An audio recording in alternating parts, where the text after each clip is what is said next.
E aí, gente, estamos aqui no vídeo de Wanted. Hoje eu vou ensinar para vocês como construir uma fogueira. Então, bora construir. Aqui você tem que quebrar uma rocha.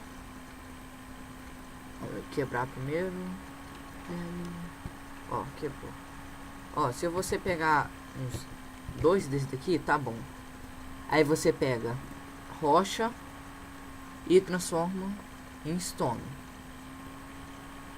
Depois desse stone, você pega stone, coloca aqui. E você precisa de stick. E não tem stick, calma. Fazer stick.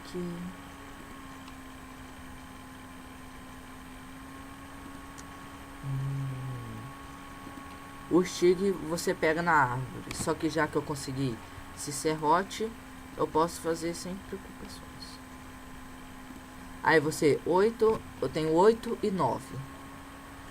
Eu tinha 8, agora eu tenho 4. Você precisa de 4 sticks e de 3 rochas. Agora a gente vai colocar isso no lugar.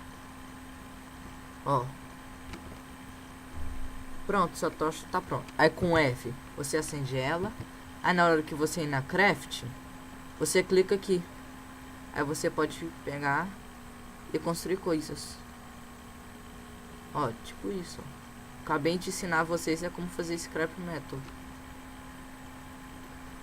Você precisa de 2 rochas, 2 stones e 2 stones. Aí você vem na fogueira e coloca aqui fire. Aí você vai fazer scrap metal. Com scrap metal você usa de novo. Aí você faz os bolts. Então é isso, gente.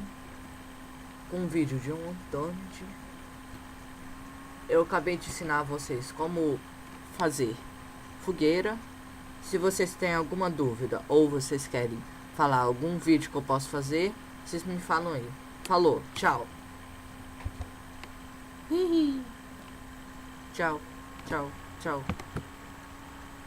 Tchau, tchau, tchau, tchau.